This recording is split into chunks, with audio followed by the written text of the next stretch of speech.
What's up, everyone? It's the interview queen, Alicia Toot here, and be sure to watch True Heel Heat.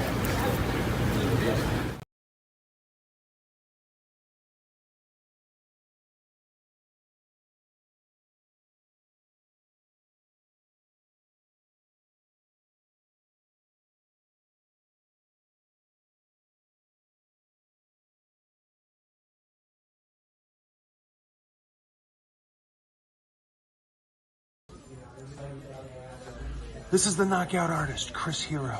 And if you're looking for some true heel heat, you better listen to the boys.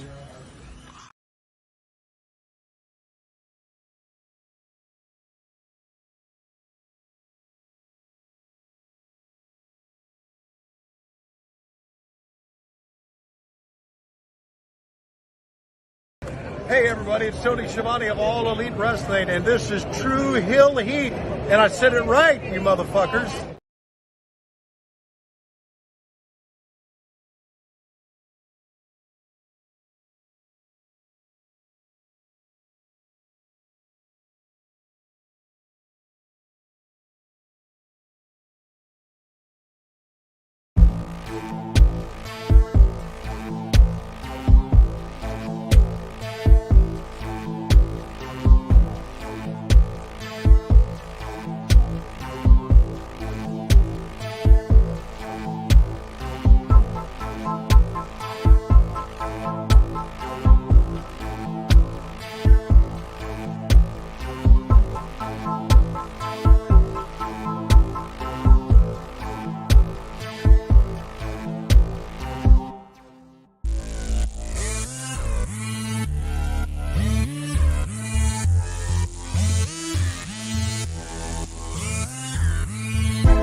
Hello.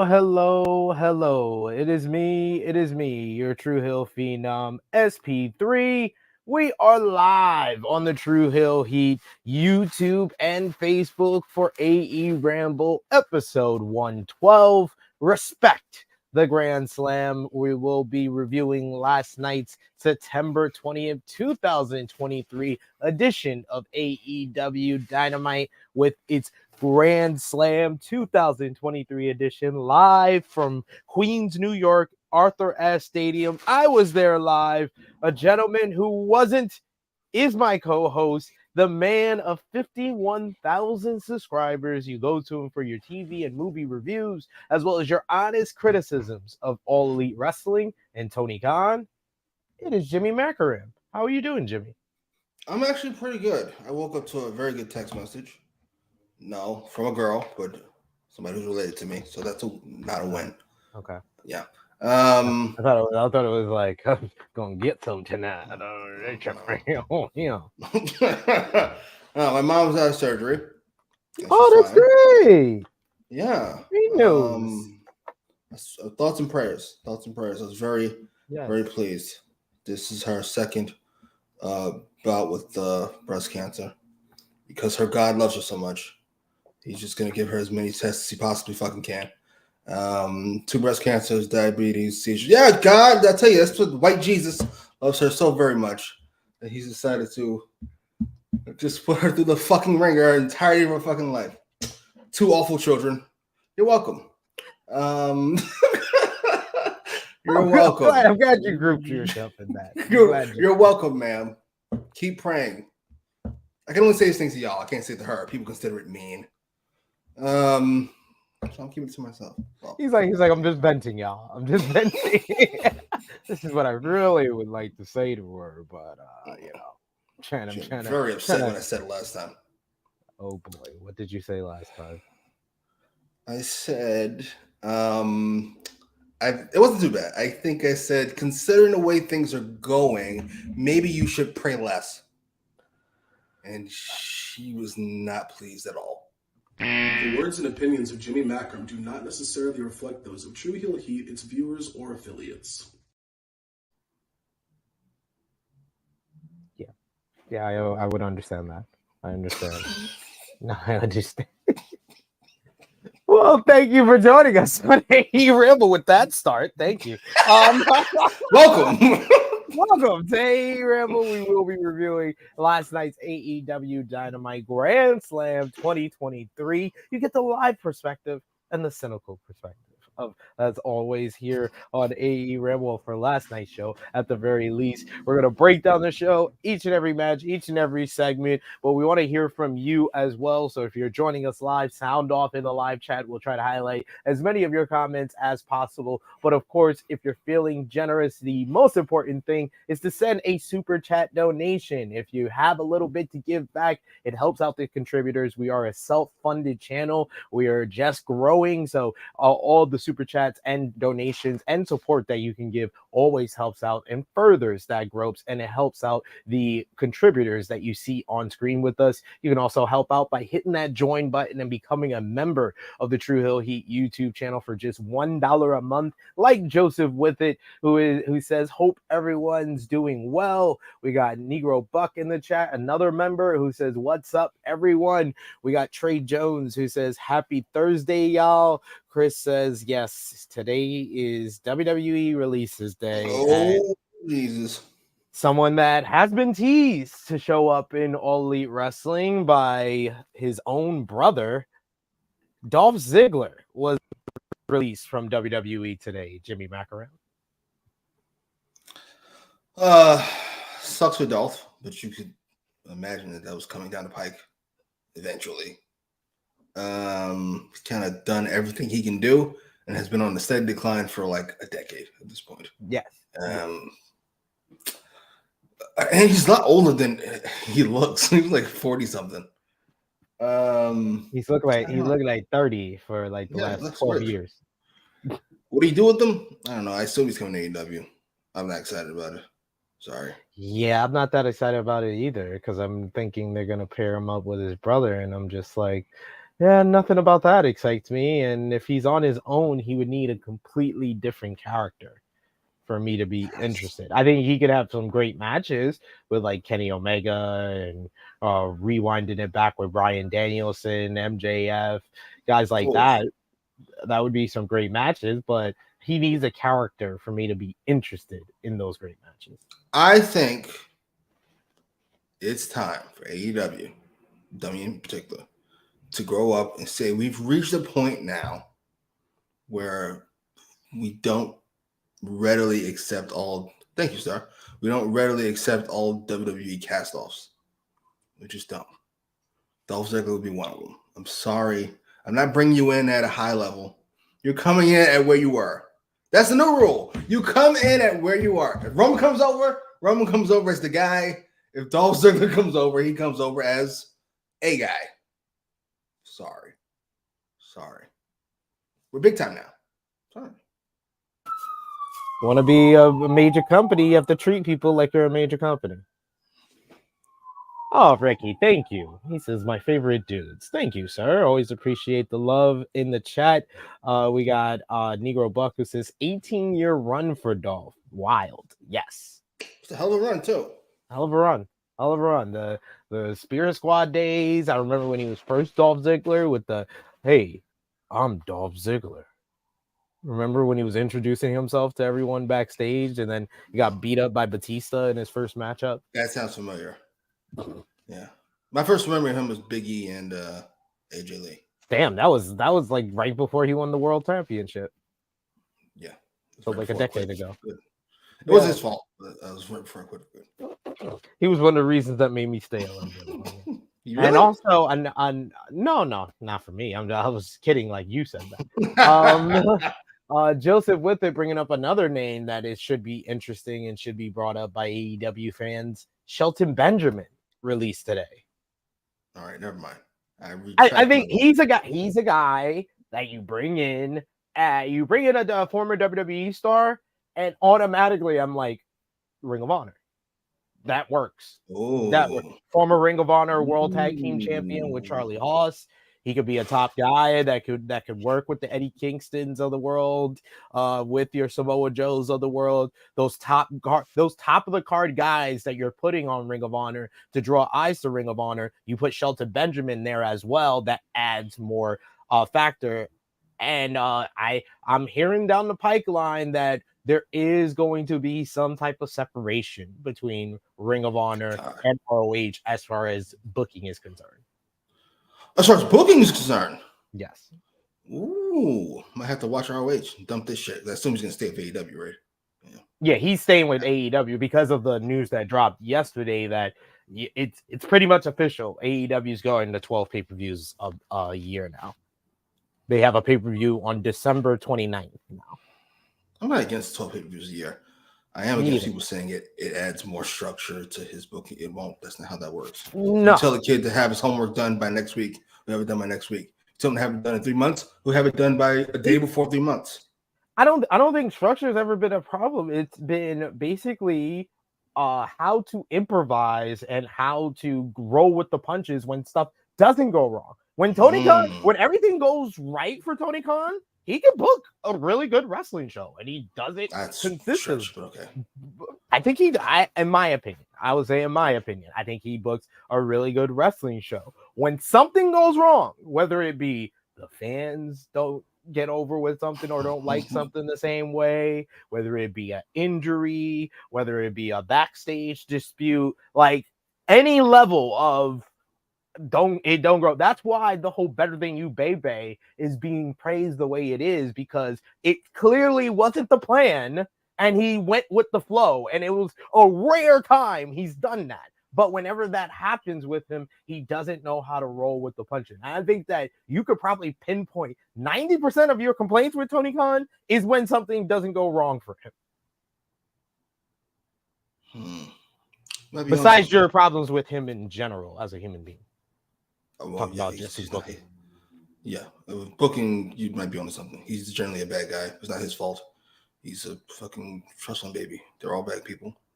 Usually raised by bad people. One of my friends said when he came out and talked to us during Grand Slam, that he looks like the kid that his parents woke up and he was sleeping in late. It's past 12 p.m. and they already started his birthday party. So they tell him, go downstairs and thank everybody for your birthday gift. That's how he came out and talked to the crowd. That's a really good fucking analogy for Tony Khan. I get that vibe. It's fucking oversized t-shirt. I can see it. I can see the whole thing. Ugh. Oh well. Comes out on a train. Hey, He does that dance. He knows he's stupid, but he thinks people like it. He thinks people are laughing with him. They're laughing at you. Adult. You know what? But as far as his booking, his booking is very when he is on schedule and prepared, he is not. He's a good student. Like it's basically probably what Tony Khan was in school. Like if his teacher threw a curveball at him, he probably wouldn't have done good. But when he's prepared, he did his homework, he probably was getting good grades. He's got his notebook, his handy dandy notebook of booking. Right. Fucking egregious handwriting. You know, I don't keep shitting on this guy the whole episode. He actually had a good episode last night. I'm going to be positive. Back to the booking. Positivity. This is facts right here. Big Man Dog saying I would have been excited if Dolph left in like 2016 or something. Yeah. Dolph is a guy that is another guy that is kind of like CM Punk to me, where I wish they would have done the Cody. When they left WWE, that they would have explored that wrestling was the time that wrestling was starting to kind of sprout up outside of the WWE, and that if they had enough big stars, there probably would be more than just AEW right now. But that you're asking for, well, maybe Dolph could have, but you're asking for a lot for CM Punk, whose ego is, I love you, sir. You know this. You're watching. You know this. My favorite phrase is he's almost as good as he thinks he is.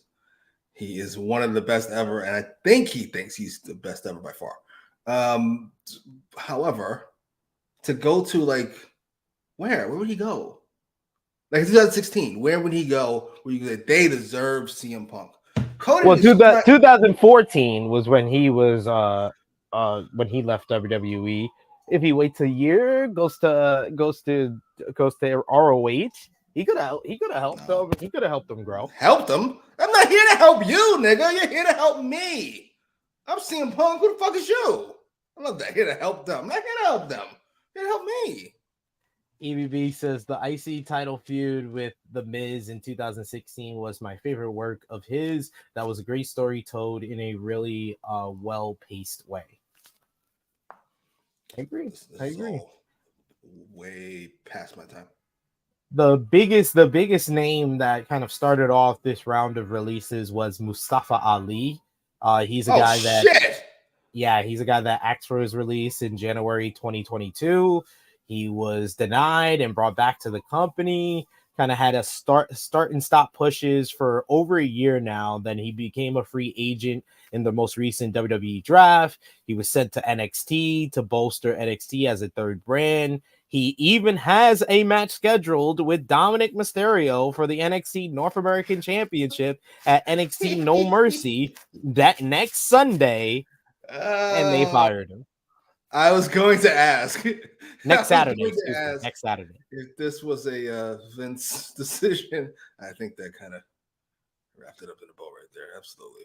He has no clue what the NXT card looks like. What? Who? Oh, we're still doing it. Ali been in NXT this whole time. That's wild. Yeah, it's over.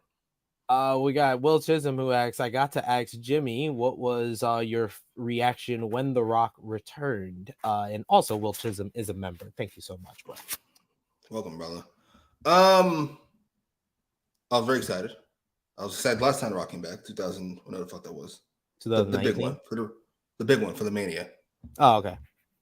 2013. Yeah, that one. He sounded more like The Rock than the last time I heard him, which was more Dwayne. I'll say this: when WWE decides to flex, they tell you what you do this. I think so. When they flex, even if you remove The Rock from the show, that's a really good show. When they flex, they can put on a good show. It's just they do it so very rarely. It's impossibly frustrating. Like the next episode of Raw, it's just there. Yeah. I like this week's Raw. I like the Jey Uso. I like the Jey Uso story. That stuff is brilliant. Yeah, that stuff is good. Thank you. Yeah, it's like Heyman's working on Raw and not working on SmackDown anymore. It's crazy. Somebody showed me the fucking. I just rewatched the clip with I'm Out Too, the Jay when they super kick so long. So good. That was the peak. That was the end. Perfect. That was the end. Go home. Little did we know that was the end of riveting Bloodline. It was that and the tribal court where Roman starts crying and be like, "Yo, you want this? You can have it. You can." That was the last. That was it. That was the peak. They just kind of like bide their time until SummerSlam, and then we have the SummerSlam match where it all falls apart. Oh, Jesus, still not giving benefit of doubt, huh? Fair enough. Well, to be fair, I have to say it all falls apart because that was the first Roman match in a while that was not. People unanimously said they did not agree that it was good. Like it seemed like it was a very polarizing in the middle of. Some people thought it was good, some people thought it was bad. A lot of people were just in the middle of indifferent to it, and it was just too long. How much of that is because of the finish? I think a lot of that it comes down to 36-minute runtime. Jesus Christ. Yeah. The Shield has really inherited Triple H's love of long ass matches for no reason. Seth has matches that are 5 minutes too long. Roman apparently had one that was 10 minutes too long. And I know you all love Moxley, but I'd say that about quite a few of his matches. It's going to be nice, though. I know you all love him. Just saying. Just saying. We know you love him and his stomps, Jimmy. We know you love him. Go watch any Benoit. Hand too, and Blackpool Combat Club, they better wear out Kenny as long as they can. Because Hangman's going to come out here.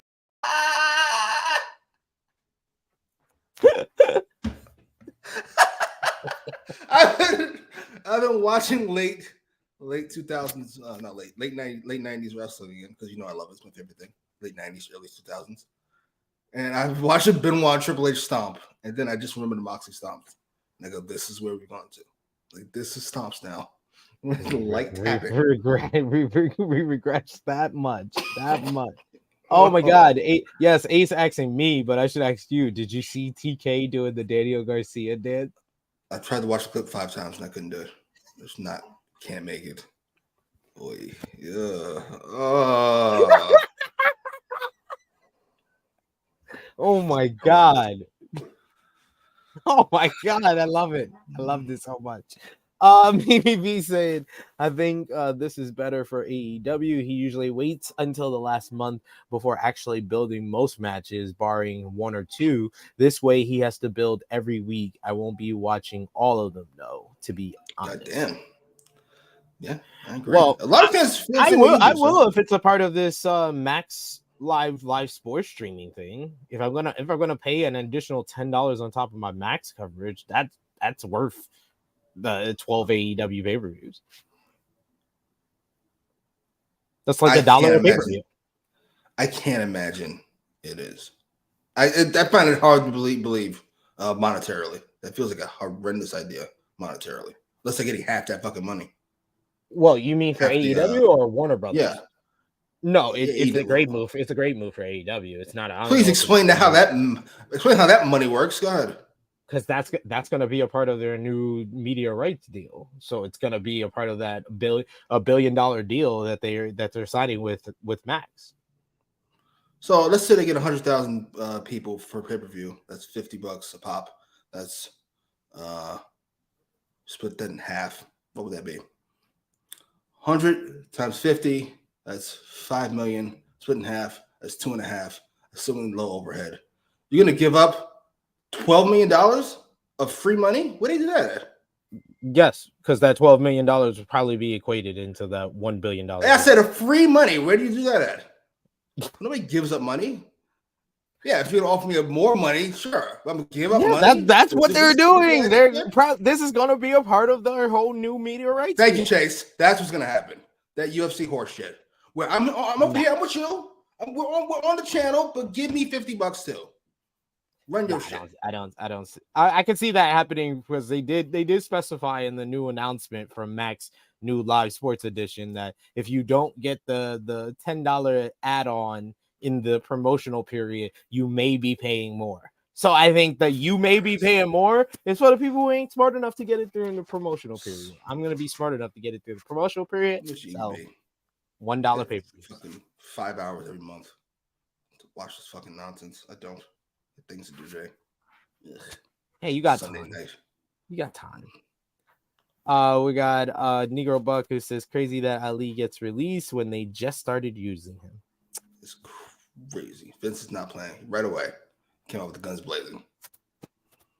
I feel bad for him. He's a talented guy. They should sign him. AEW should sign him.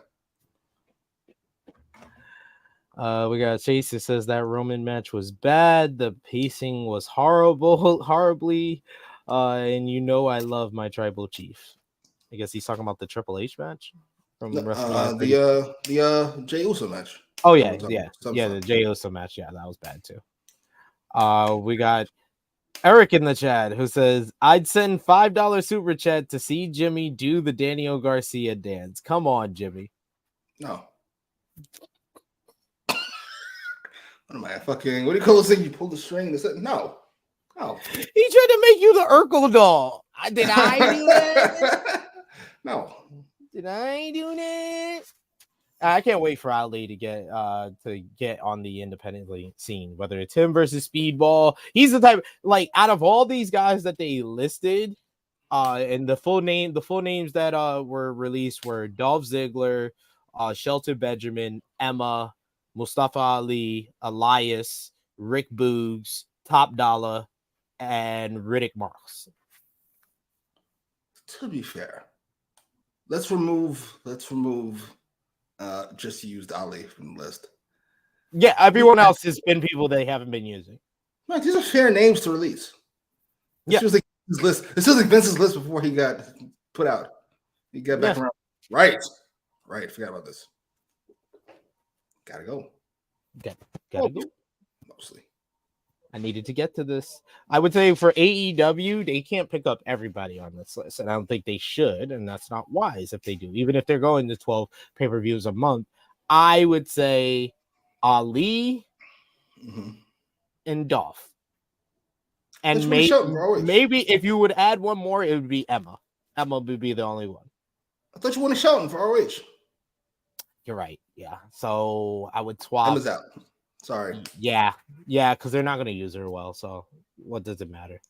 So you can go back to Impact. You can go back to Impact. Yeah, you got a solid women's division over there. Really good one, actually. Yeah. Dolph, Shelton, and who's the other one? Oh, Ali.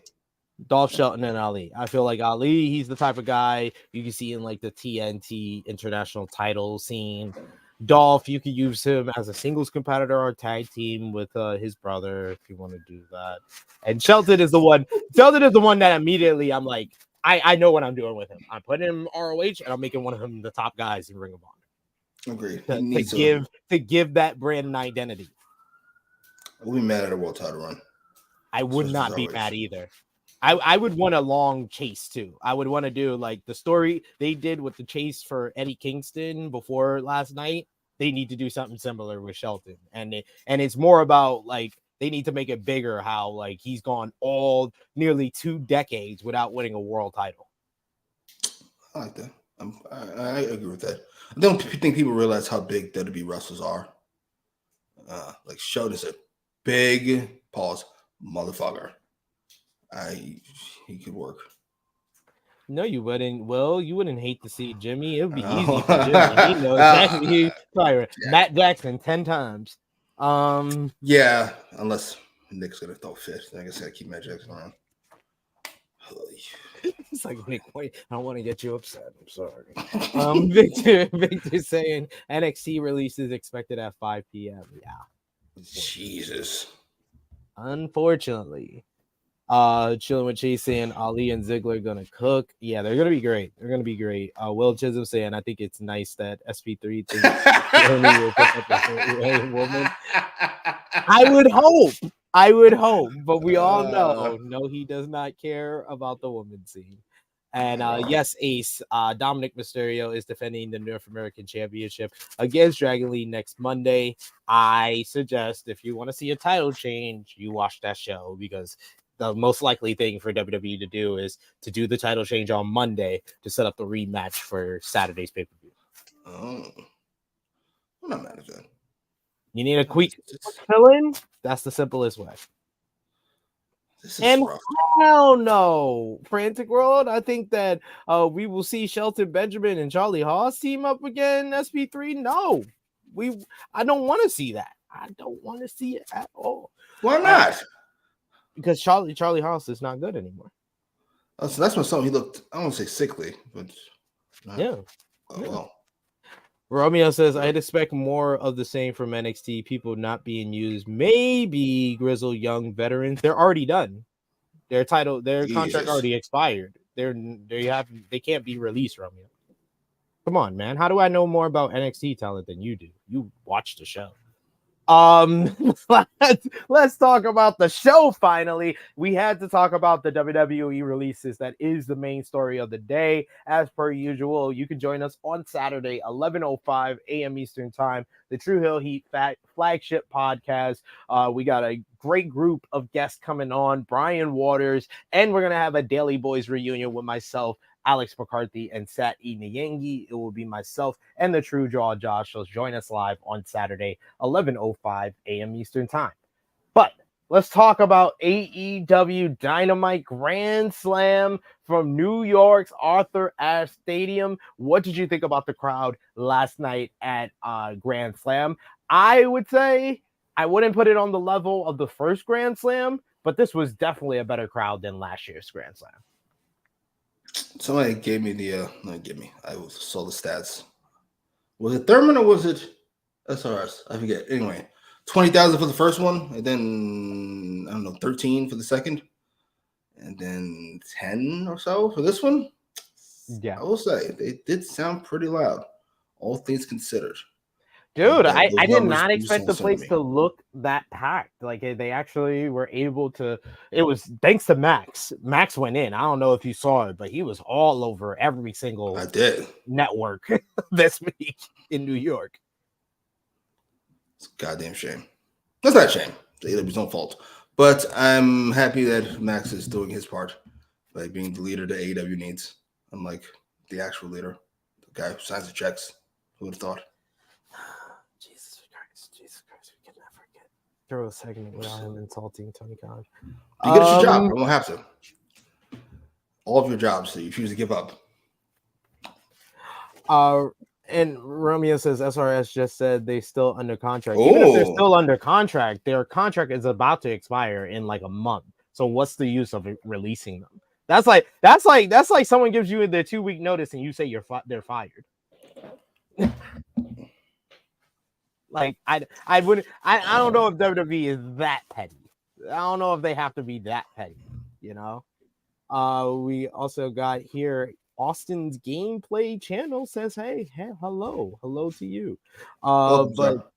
yes, I assume, sir, or ma'am, or a non-binary equivalent. One or the other.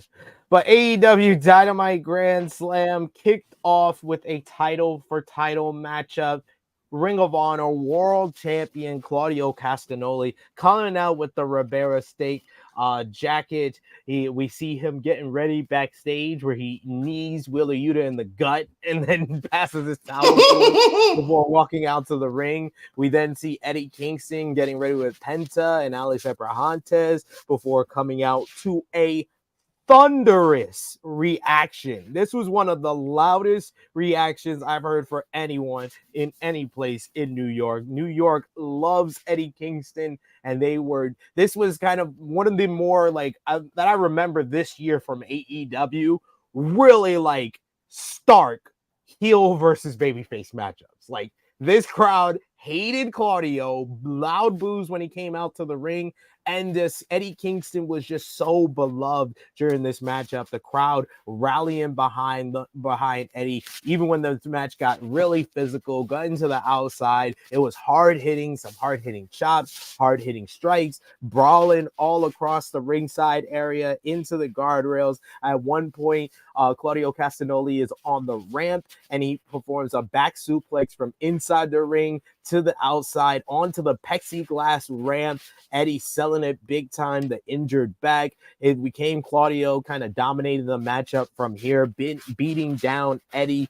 Eddie would have to rally back and he would try to fight back, coming back with big chops. We get Claudio hits a big clothesline. We then get a call back to the Supercard of Honor finish when Claudio goes for the Ricola bomb. Eddie's able to reverse it into a Hurricane Rana, but Claudio's able to reverse that into the roll-up, but Eddie is able to kick out this time. He follows up with the big European uppercut that he beat Eddie with at All Out, but Eddie kicks out of that.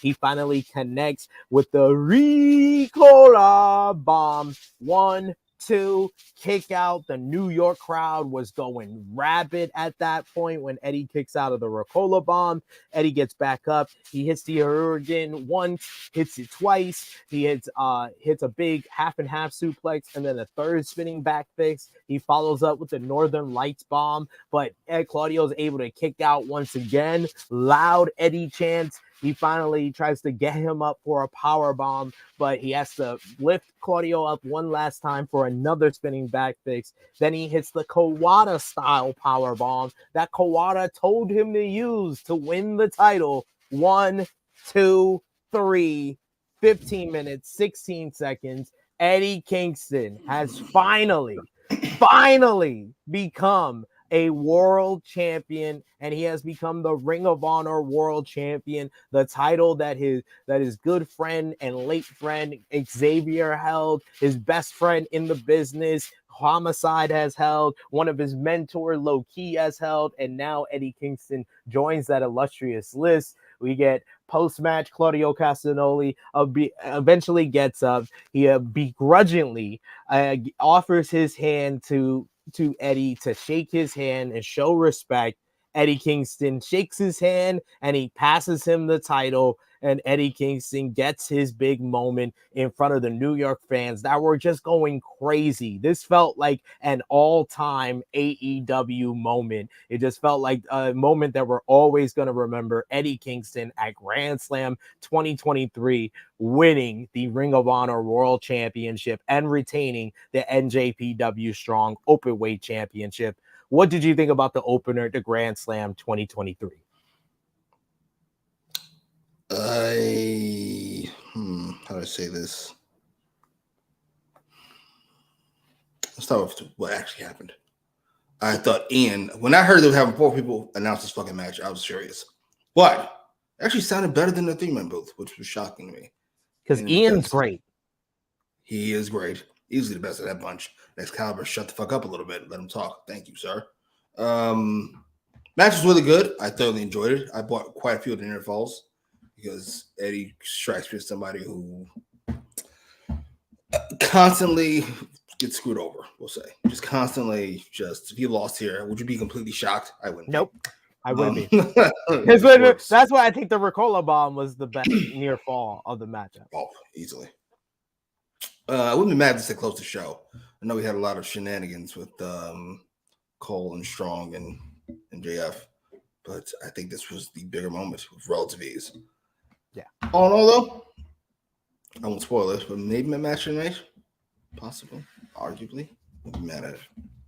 Wouldn't argue with you at all. I thought this was a great matchup to open up the show, and I love how it's simple storytelling goes a long way. Where they just showed a little highlight before the matchup of the Supercard of Honor finish, and that was one of the best moments of the matchup. Was they called back to that finish? I was like, just simple stuff like that. They called back to the last 2 times they kind of faced each other in big moments, whether it was Supercard of Honor or All Out. They called back to it in this matchup, and it added to the story. So these 2 guys are so great. The facial expressions were on point. Yeah, I thought this was a great matchup to open the show. And if you weren't gonna, I said to people when we were walking to the stadium, if you're not gonna have Eddie and Claudio close the show, you have them open the show.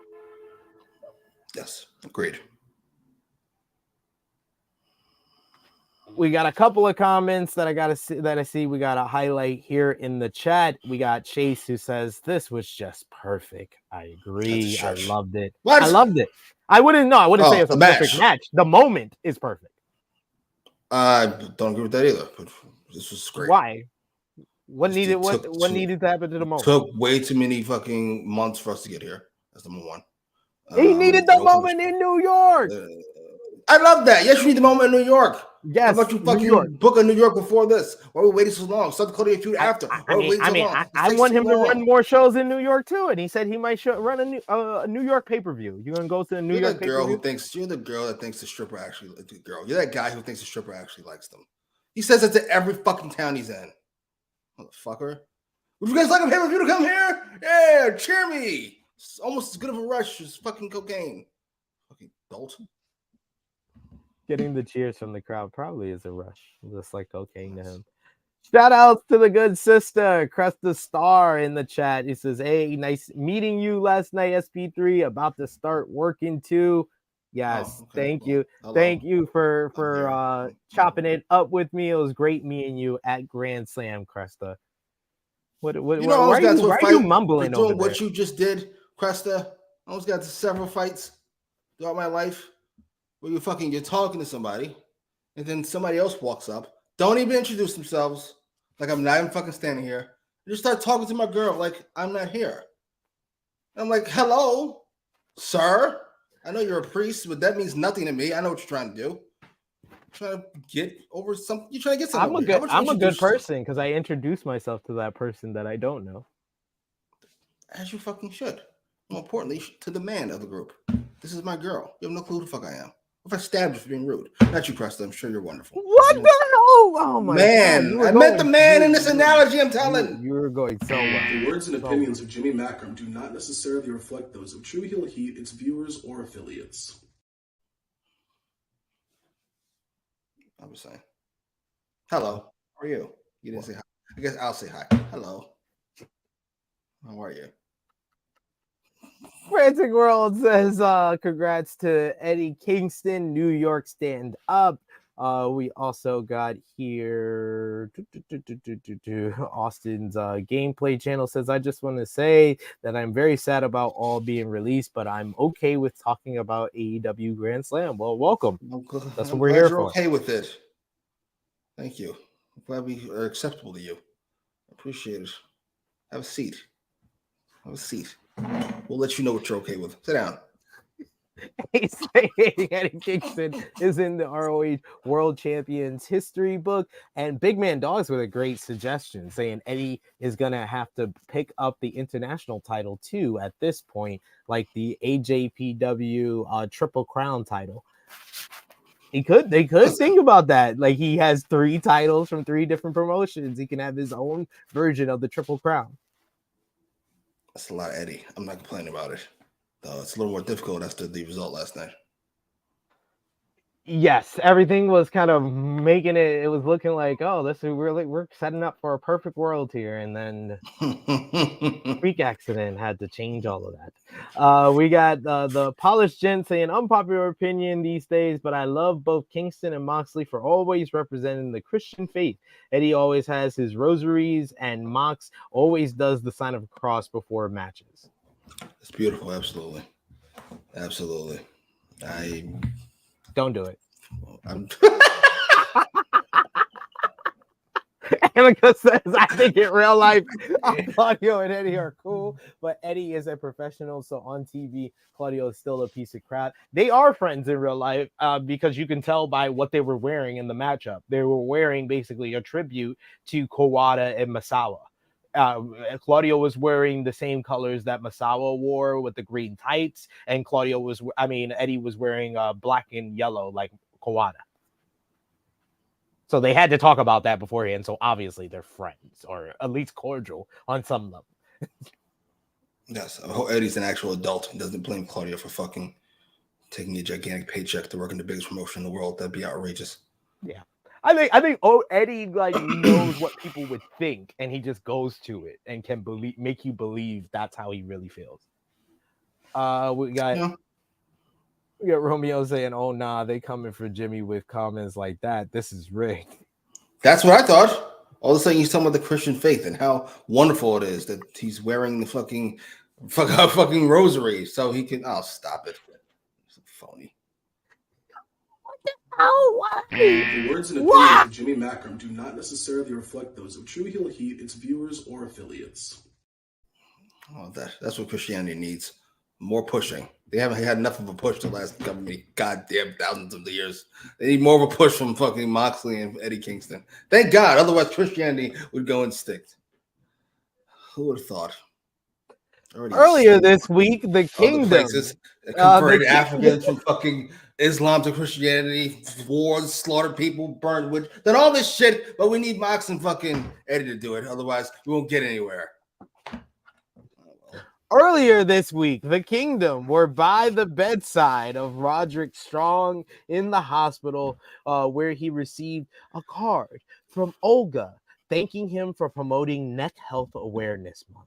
Strong calls out for Adam Cole, who arrives immediately. He says, Adam, I can't see you. Adam says, open your eyes. Open your eyes. Open your eyes, Roddy. Roddy opens his eyes to see Adam. Cole trades some bars with the Kingdom saying, hey, guys. And the Kingdom say, oh, you show up when we're leaving. Well, Roddy, we have to go to Grand Slam. We're going to become Ring of Honor World Tag Team title #1 contenders. And Roddy says, I know you don't need it, guys, but good luck. Cole says that he would love to stay a little bit longer, but he also has to run to Grand Slam. He wants to be there for MJF's title match against Samoa Joe after what happened last week. And Roderick said, well, no, but what about me? And Cole says, no, I have to go. It's very important. And then we hear the loud crinking sound of Roderick getting his bed lifted up for him to say, you know what? Just freaking go. Just freaking go. And then the loud creaking sound of his bed going back. Oh my God! How did Roderick? We've been asking when. But now I'm gonna ask, how did Roderick Strong become the best character in wrestling? Accidentally is the answer. This was so fucking funny. I still don't think this is a world title-esque angle. It's way too goofy for that. No. But I ain't enjoying it so much, I don't really care. It's just so over the top. I gotta be honest, Cam was doing that thing too. They come across like two people who know what's up, but fuck it. We're gonna ride this train for as long as let's ride this train. It's fucking perfect. I'm here for it. Like, this is a great angle. Closer to our goal. That's what we're here for. Is that an actual hospital room? It doesn't look like one. No. It looks cheap. Probably like a lack of a better word. Like yeah. Well. We got people who are responding to your rant there saying, laugh my fucking ass off. Preach, Father Jimmy. Father Jimmy. Saying 3, Jimmy. Why, Jimmy? Why? Big Man Dog says Jesus is a really underrated worker. All time. Motherfuckers thought he was dead. Came back 3 days later and they still buy that shit thousands of years later. Absolutely. Just when it's saying Jimmy's got that good preaching. Yep. Absolutely. Mary's working too. That's all Mary's working too. Got that I'm a virgin, but I had a baby.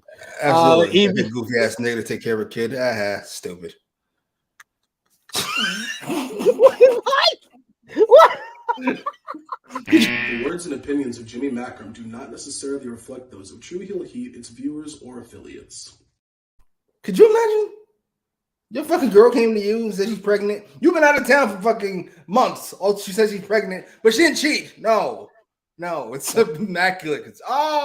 Immaculate conception. Let me raise this child. Looks nothing like me. Sure. Great idea. And then the Lord said, "You are pregnant." Oh God, yes. People telling me not to read it. What am I supposed to do? Sorry. Just saying. Then we go back. No offense to all of you who are still childish enough to believe that nonsense. We go backstage to Renee Paquette. She's with Christian Cage and Luchasaurus, the TNT champions. Christian Cage says he's ready to take out Sting and Darby Allin, but he's also ready for Luchasaurus to take down to take down Darby for good. So that's why he is challenging Darby Allin to a triple threat match this Saturday on Collision for the TNT Championship. If Darby has the guts. And that was made official later in the night. So not only do we have to look forward to Sting and Darby Allin versus Christian Cage and Luchasaurus on Rampage Grand Slam, we also have to look forward to the triple threat match for the TNT Championship. And do you think here is where it happens, Jimmy? Christian Cage officially becomes the TNT champion. I go back and forth on this. It's what I want to happen, certainly. And I want him to pin Luchasaurus to do it. Yes. So we can finally get this over with. This is perfect. Christian is perfect. I can't believe he's having the best character work of his career. However many fucking years in we are. It's shocking. 20 plus. Sir. And according to Dave Meltzer of the Wrestling Observer newsletter, Tony Khan is very, very high on Christian Cage. So I don't know what that means. You could have ended that. Maybe those are two separate sentences. Tony Khan is very, very high. Period. And then Christian Cage. On Christian Cage. Yes. I don't know what you do with him. I mean, he's fine kind of here as the kind of big bad on Collision. I'm here for it. I agree. Negro Buck saying, "Tell me when he's telling lies," referring to you, sir. I guess. I don't... Why yet? I'm here to help. We got EBB says that was rough storytelling. I agree, Jimmy. I've made that mistake too. You're writing, you come with an idea, you kind of skip right to the idea, you forget about, oh fuck. I know she's pregnant, but how did she get pregnant? It's magic. That works, sure. Fuck it. It's a crazy story. You got Apologette saying, "For the salvation of Jimmy, Hail Mary, full of crazy things." He's probably saying what he really is. He's probably typing what he's really saying. He's like, actually got in trouble. If he is a pastor, he's like, he's throwing like holy water at the computer. Like, rebuke him. Yeah, my religion teacher got mad at me. As you know, Mary can intercede on your behalf, by the way. You can pray to Mary and she will talk to Jesus for you. I'm not sure if that's in every other faith, but in the Catholic faith, that's how that works. And I kept asking, well, how? That makes no sense. Why? And then my teacher, Mr. Amendola, 8th grade religion teacher, got very upset with me for asking too many questions that he could not answer because it makes no fucking sense. Were you in the same religion class as me with Mr. Pagan? The guy that used to be our Latin teacher? No, I had him for Latin. I had Father Harrison for religion. Oh, you're lucky. Yeah, when we got him for religion class, and he was talking about basically abstinence. I asked him, I was like, "So do you practice that?" And he was "Oh like, my yeah." God. And I was like, "So you're a virgin?" See? Like, what did I tell you?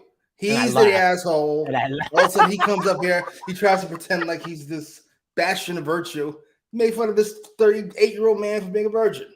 Just trying to do his job. He was like 28. He was like 28 at the time. That's why I laughed. Trey Jones says Jimmy out of pocket, but he's kind of right. There you go. That's all he wants to hear, folks. Chris Jericho comes out next for our next contest. He goes one-on-one with Sammy Guevara. Chris Jericho gets a nice reaction from the New York crowd. Sammy Guevara also does get a nice reaction as well. He gets a live performance, got the light-up jacket, and he's also wearing the same colors that Jericho wore all the way back at WrestleMania 19. That should have been a red herring. He gets a live performance from our good friend Montezzi, who we had on the channel for an interview earlier this year. Congratulations to him, that big moment in front of 10,000 in Arthur Ashe Stadium. Shouts out to Montezzi, always supporting the channel, always support him as well. And then we got Chris Jericho versus... He's doing all right, clearly.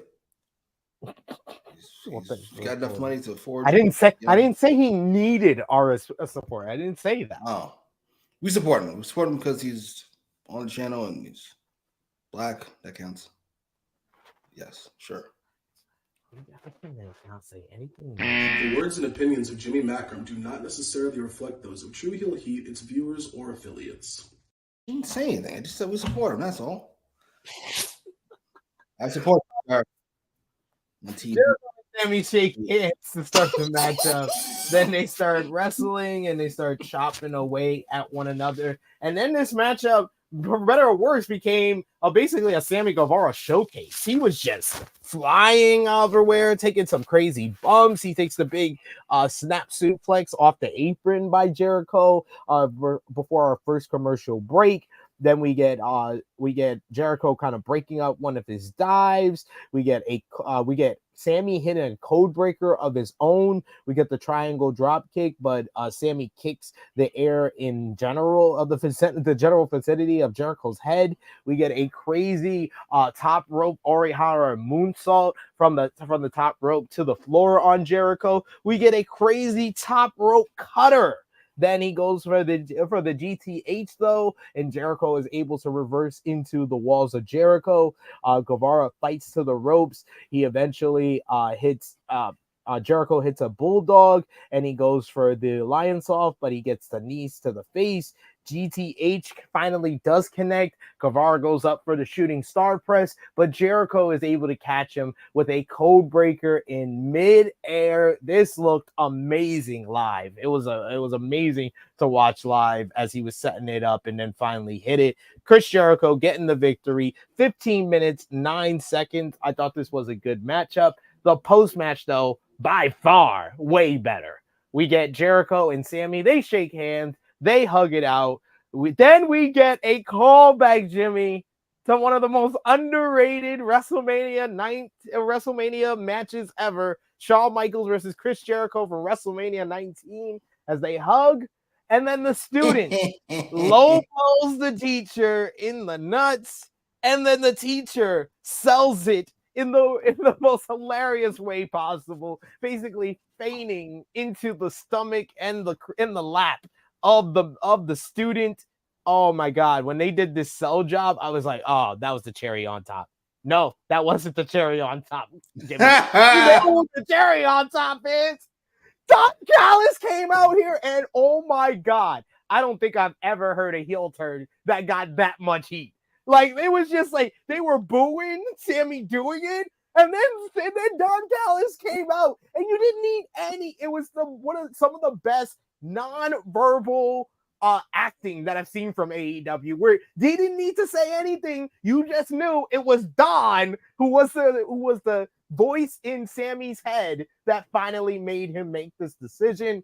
We go backstage where Don and Sammy say they're going to explain their actions on Rampage. They're confronted by Daniel Garcia, and it looks like Sammy's going to get in Garcia's face, but Callis says, he's money. Don't worry about that. He's money. I love Don Callis. He made this so much better. I just fucking watched Chris Jericho's interview talking about WrestleMania 19, like maybe yesterday, 2 days ago, rather. And he talked about how Shawn Michaels collapsed into his arms after he got hit with the low blow. How Michaels is a genius. And I just remember, holy shit, we're doing this right now. And it worked perfectly. I was not perfectly. That was a really good match. Yo, you would have thought that Jericho was this beloved babyface the way they reacted.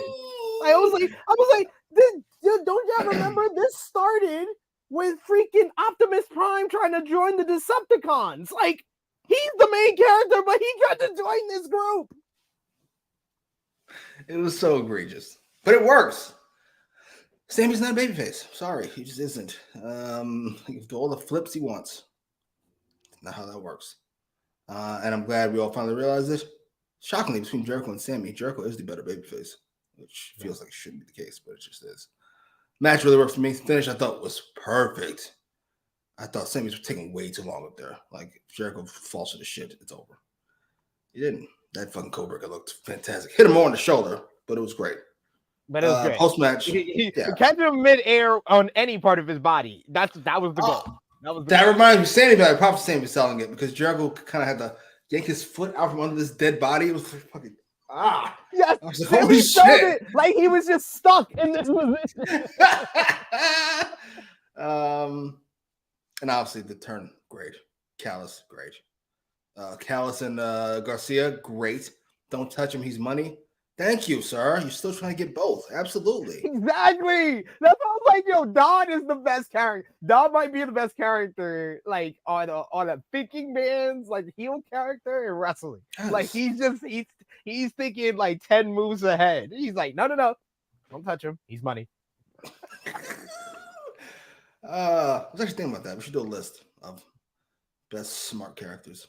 There's not many of them left these days. It makes me very sad.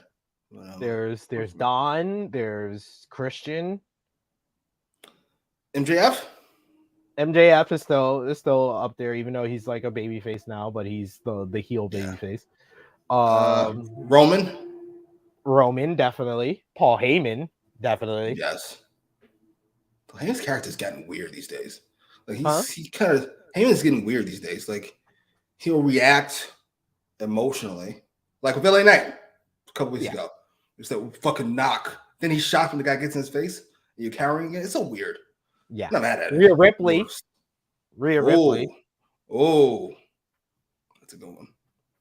Yeah, 5 or 6. Yeah, I'm not mad at it. I like a little more, but yeah, definitely would like a little more smart people. Yes. We got Austin's gameplay channel back with us, and Jimmy is going off today. Also, thanks for making me laugh today. It's been a very bad day today. Jesus, I'm here to help, sir. That's what we're here for. We're here to entertain you. Have a good time here. Negro Buck says, love the turn, man, and then Don Callis. Yeah, it was just like, I was like, this was a superbly done angle. I was like, I did not expect it either. I did not. I thought if we had a turn, I thought it was going to be Jericho. I thought it was going to be Jericho, especially after the promo last week. But I was like, all right, I got it. I thought we were going to get some shitty Jericho wins. Sammy storms off all annoyed. Oh, boo. Nope. Yeah. Kicking the balls. All in one. Big Man Dog saying Jericho and Omega are going to team up. Yep. I've heard this. The Alpha and Omega. Spoiler alert for people who want to watch Rampage. They did an angle with Don Callis and Takeshita and Sammy having a promo where they got tons of heat. And Sammy came out dressed like, I want to say, Felipe Lopez. He had on like white pants and like a Hawaiian shirt. It looked like he was and the sunglasses. Like he looked like he was a drug dealer and stuff. Like it was great. It was great. So he cut the promo explaining his actions, explaining that Don made him realize that he never had a family and that he needed a family. And that's why he's in the Don Callis family now. Jericho comes out. They beat him down, Takeshita and Sammy, with some of the worst chair shots you have ever seen live. It was who's throwing them? Sammy was pretty bad with them. They should have taught him how to throw. They don't teach you how to throw chair shots. According to Jade, they had to have CM Punk do it. They should. But then Kenny Omega came out for the save with a lead pipe, and we got the little stare down between Omega and Jericho after when Don Callis and company left. I'm not against that idea. I'm not against, especially if that's like I don't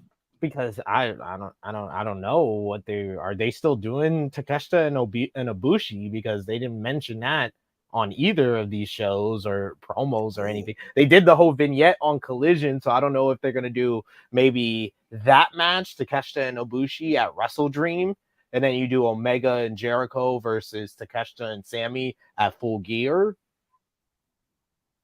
Or maybe do Garcia and Sammy. Could do that.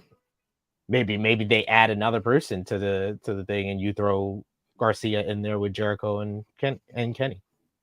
I'm down. As long as Takeshi is clearly the leader, not the leader. That's Callis. The ace of the group. He's the ace. See, yeah. And to be fair, compared to the other two, he's already a big guy. Compared to the other two, he's a gigantic man. Yeah. We also got here, yes, Ace. I did stay for the Rampage taping. I was thinking about leaving a couple of times. Goddamn right. But I stayed. Last time I went, as soon as Dynamite ended, I was glad it wasn't gone. Punk came out for something. And then Nick Jackson came out for something. He had somebody with him. I'm not sure who that was. But Nick Jackson came out for something. So I stayed for that entrance, and then I left. Time to go. This guy never fails.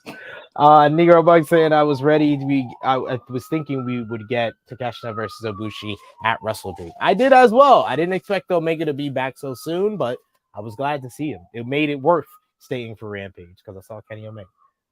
Oh my God. We go to earlier today. Already. What? I've seen him 100 times already. No, not enough. That's not enough. I need 100,000. We go to earlier today where Better Than You, Baby, were showing up at the building. MJF and Adam Cole. MJF has been mad at Samoa Joe for 8 years and promises to choke him out. And he says, especially for what he did to his best friend last week. Adam Cole is there for the fist pump, but then he answers a call from Roderick Strong instead. Cole goes off. He says, I got to take this, Max. Roddy, no, you're not gonna die. He assures him that and then leaves MJF. MJF says, you're gonna be out there for me, right, buddy? And he goes off. But before that, he promises Joe that he will get a victory. And then we would hear from Joe later in the night talking about how he's never respected him and he was going to take the AEW World Championship from Maxwell Jacob Friedman. What did you think about each of the guys' promo from earlier in the show? I thought they did a good job. Simple yet effective way to build up to the main event. Yes. People ask me what I mean by episodic, not serialized. Serialized is week to week. Something happens this week, something happens next week, something happens this week. Episodic is something that happens throughout the show.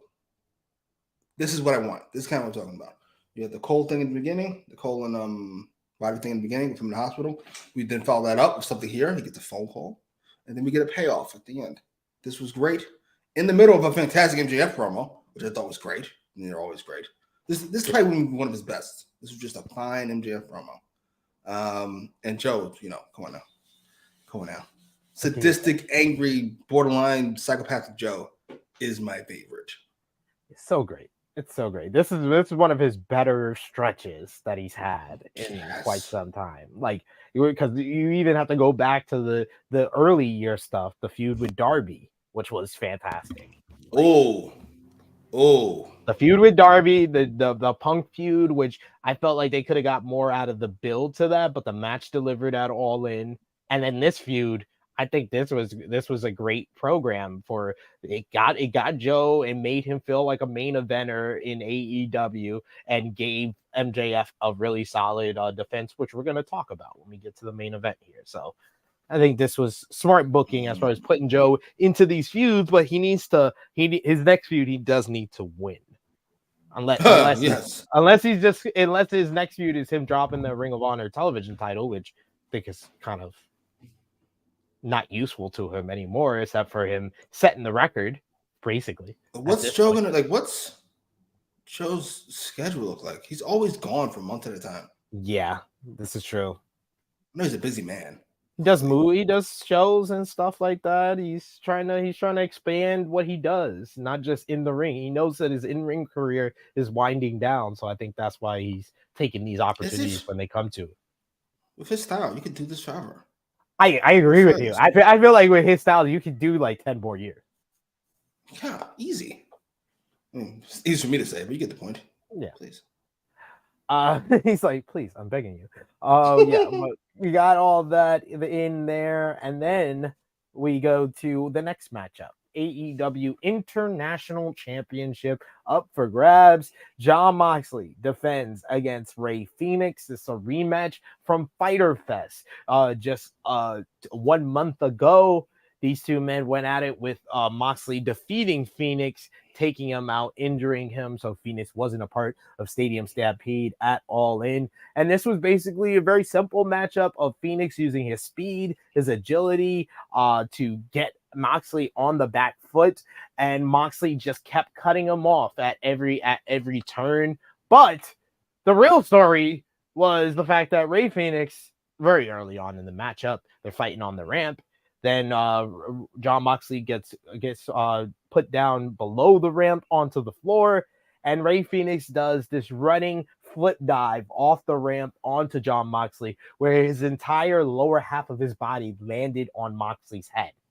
From there, Moxley was very woozy throughout certain points of the matchup. He did perform everything that he needed to do very well. Big lariat, does the crazy stomp, and Fenix was selling these curb stomps ridiculously. Yes. Like straight top of the dome top of the dome bump on these curb stomps. The one in the ring, then the one on the ramp, which gets the Seth Rollins theme song singing from the Arthur Ashe crowd.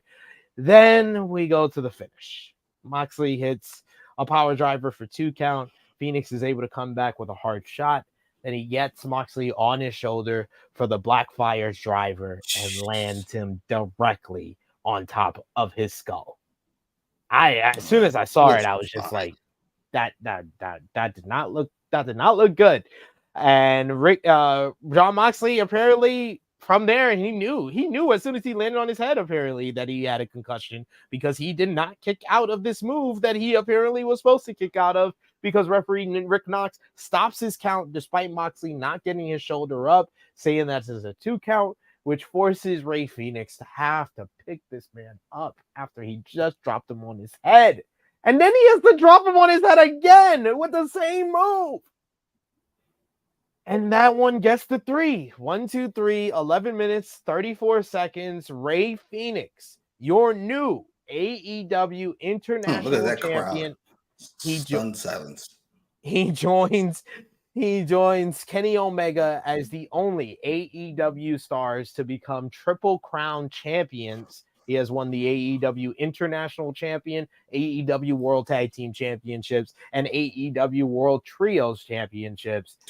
Of course, like I said before, I was there live in the crowd, so got to watch the referees and doctors check on Moxley after this.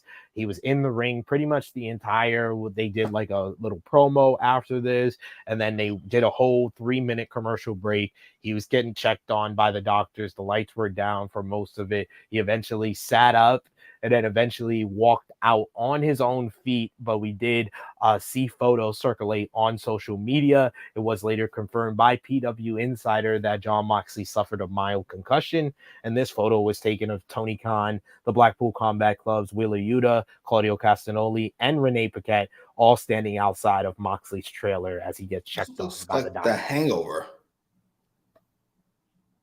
I'm done with you. What did you think about this matchup? What did you think about the finish with the Moxley injury? I'm not going to get on Moxley's case about his own safety, putting his head at risk consistently. I'm pretty sure he hit the cameraman on his way out. Fucking very Goldberg-esque. Slam your head into a camera. I'm not entirely sure why that's a good idea. That aside, match was good. I'm not going to get on Rick Knox's case like you all do. Even before this, you guys are very rude to Rick Knox. He's doing his job he's been told to do. By the way, you could have to tell me exactly. I don't remember where it was. A Collision or Rampage, I forget. But where the referee tried to be a referee, motherfucker came into the ring to take a tag, but like he wasn't holding rope, he wasn't on the apron. He came in the ring to take the tag. Like the luchador. Yeah, yes. The referee tried to tell him to go outside versus Bullet Club. Yeah. And motherfucker tried to do his job. The match immediately became a mess because he's supposed to be following the script. Leave Rick Knox alone and leave this poor bastard alone. That's how that works. It's not his fault.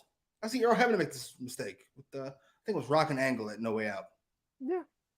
Yeah. Just didn't know that was a finish. Oh yeah, in Rick Knox's case. Yeah, in Rick Knox's case, this wasn't the finish. Call it like a shoot. Yeah, and then what? Know the finish. And then what? Like that referee tried to do his actual job. You didn't make the tag, go back out the apron, and then the whole thing became a fucking mess.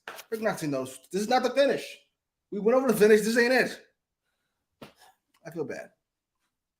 I feel bad for everybody involved. I'm glad Mox is okay. No, he could probably do a vacation. That'd probably be a good idea. Oh, listen. All's well that ends well. Perhaps you should stop taking so many bumps on the head. Just a thought. We got Jay who says, golly, those drivers looked gnarly. They did. Yeah, I didn't see any smoke from Ray Phoenix. A lot of smoke from fucking Rick Knox. Ray Phoenix was I won't say reckless, but he just wasn't hitting his moves the way he usually does. He was hitting them in the most violent way possible, and all of them landed on Moxley's head. Yeah, because I got this half-dead thing in the ring with me. Like, what am I supposed to be doing? And to be fair, it's not like he can really control his weight. Moxley's a big guy. And also, since, the referee, called off their count because Moxley didn't kick out, you could have just got up and then pinned him again. You didn't have to hit the same driver move that you just landed him on his head that he was already woozy on. It's probably a bad idea. It's probably bad. Fair. No, we're all talking about this in hindsight. I'm sure in the ring, your adrenaline's going. This is all a lot, all at once. I'm not knocking anybody, but Ninja Mortis is not understanding the report. He says a mild concussion ? You mean a concussion? He says, is there a mild, normal, major concussion category? Yes. Yeah, there actually is. You'd be shocked at how many different categories there are for things. Yeah, there's mild strokes, major strokes, there's all types of shit. Yeah, like they're literally a lot of these like medical terms. They are broken down by major, mild, or normal. Yeah, like I that's why I was kind of like, I thought he was like being sarcastic. I didn't know if this was like serious. It's actually there is categories. Can we talk about? I know it's probably poor timing because of what happened. Can we talk about how lack of fuck giving Moxley is for other people's finishing moves? Yes. Like he does a cutter, he does curb stomps. Doesn't even fuck with protecting dick off from anybody else. Just what he wants to do. Oh well. Steve Austin, huh? Absolutely. B+, man. B+, A-. Oh, what? Done days. Oh my God. The Father says Mox is a good brother for making an audible call to pass the torch on to the next. Some wrestlers get injured but want to fill their legacies with championships they don't even defend. You think you slick? I know what you did there, sir. Yeah. Great job. Yes, Great job. but it falls apart after the first sentence, making it audible. He didn't audible shit. He was fucking out on his feet. It's just not his call. After the first driver, he apparently called the audible. Johnny. Why didn't he call the audible while he was on the fucking ground? Hey, this is 3. He probably couldn't hear him. Probably couldn't hear. I bet he couldn't. Yeah, but now he knew what he was doing. Oh, right after he got dropped his head again. That's when he knew. Ah, right. Next, we get the AEW Women's World Championship up for grabs. Well, first we get a vignette promoting a big multi-man 4-way tag team matchup on Rampage for a shot at the Ring of Honor World Tag Team titles. It's going to be the Righteous versus the Hardys versus the Kingdom versus Best Friends. We hear from all 4 teams ahead of the matchup, and they did not pick the right team. That's all I will say. I won't spoil. Maybe they called an audible. Maybe they did. Maybe they did. Was that before or after the Yeah, it was after the Cole injury. So yeah, so maybe you might be right. You might be onto something that they have to push that match back now. So yeah. AEW Women's World Championship, Toni Storm getting her shot at Saraya. Can we talk about this Toni Storm entrance? Because as soon as I saw a portrait for a star on the screen, and the whole place, oh my God, Toni Storm got one of the biggest pops of the night. Like this crowd was just like, we love her. Everyone loves Toni Storm. Everyone's doing the shoes. It was great. Oh my God. And I did not, of course, because I'm there live, I'm seeing it in real action. I did not know until I was taking pictures for this show that her entrance is in black and white. I was like, oh, this is great. Chef's kiss. Her doing the poses when she gets into the ring as well. Oh my God. So great. We get she is facing Saraya for the AEW Women's World Championship. Right away, both women get in each other's face and they start slapping away to start. Storm smiles at Saraya and Saraya says, "Why are you smiling?" And the brawl is on with Storm taking over. Storm crawls under the ring and comes up with some shoes and starts beating up Ruby Soho with shoes. Another shoe to the face gives Storm 2 on Saraya before we go to commercial break. Saraya eventually gets on the offense. She hits the nightcap, but it only gets her a 2 count. Back up, Storm fights off Saraya. They're trading strikes when she stops Saraya completely and then lays on a big smooch, kissing her in the mouth. Oh yes. Then she grabbed some spray paint, but Ruby Soho is able to take it away with the exposed turnbuckle at the bottom. Saraya rams Storm into it, and then she hits an elevated nightcap on the bottom rope for the 1-2-3. Saraya retains the AEW Women's World Championship. 8 minutes 49 seconds. Now, this had a lot of shenanigans to it with the 3 shoes, an exposed turnbuckle, kiss, and spray paint, but it fit the story. It fit the story going in, so I'll allow it. I thought this was fun. I thought this was solid between these 2 ladies. What did you think? That's what they need. It was fun. I have no real complaints. I thought Saraya should have won, not because Saraya's any good, but because Toni Storm freaking out his best. Yes. It is what it is.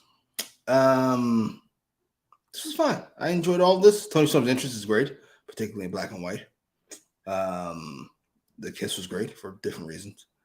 And now we get more Toni Storm. I call that wins for everybody. By the way, all of you super duper wrestling nerds, I would like for you to take note that Toni Storm's been a really good worker for how long now? I don't know, a while. Her whole career, pretty much. Her whole career. And yet, she's only started to get a reaction to AEW when she started doing this character. It's almost as if character matters more than your stupid fucking stars. You're welcome. Thank you, Toni. Tony Storm, our favorite, our the queen. We must all protect. We must all protect Tony Storm, Juice Robinson, Prince Nana, Stokely Hathaway, and Roderick Strong. His neck health. We got Trey who says Juice won. Don't skip Annika's fucking nonsense. Read that statement. Read it. Read it out loud. And I want your thoughts first. No, not that one. This one. After Knicks, you keep saying it, Jimmy. Read that. You tell me what you fucking think, sir. You keep saying it, Jimmy, like I'm gonna retract my statement. Yes, better in the ring than Austin, sir. Yes. What do you think? So what is your professional opinion as somebody who watched, God knows, entirely too many fucking matches? Where do Moxley and Austin rank on the scale, sir? I would say Austin is firmly in the A category. He had multiple years at the A category, and yeah, he's better in the ring than Jon Moxley. Jon Moxley has consistently delivered at a B+ level, in my opinion. I think there's some years like last year where he was at an A- level, but consistently, this is what we're looking for when we did that last week with the whole, these are the guys that are A+. And we only did North America and UK because I was already getting pushback from people. Like, why you mention it? I was like, only North American and UK, because we would make the list way bigger if we added Japan, Mexico, and all this other stuff. But North American, UK, yeah, Moxley is just a grade down from Austin. Very well said, but not nearly strong enough. This is not a fucking discussion. I'm not asking for your opinion. I'm not asking for anything. Steve Austin is better than Jon Moxley in the ring. He's also has been better than him on the mic. He also has been better than him charismatically. He's a bigger draw. He's better as a heel. He's better as a babyface. Steve Austin, pound for pound, we can't do pound for pound, year for year, might be the best fucking ever. How fucking dare you? How have you people not seen anything that wasn't in 98 and 99? You don't know about Stunning Steve Austin? You know about Stone Cold before the neck injury? How about with the neck injury in 01? This is not a discussion. Jon Moxley's not Steve Austin, and it's not that close. No disrespect to you or Renee or Eddie. No, it's not close.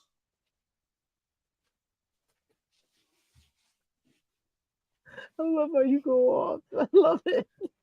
Hey, Joe saying Tony has been good her whole career. It's just when you put together the character and the mic work, that's when it all comes together. It all comes together, and you will get the biggest reaction possible. Negro Buck saying Mox greater than Austin in ring. Austin greater than Mox in terms of star power. In terms of star power, Austin greater than Mox in terms of fucking everything.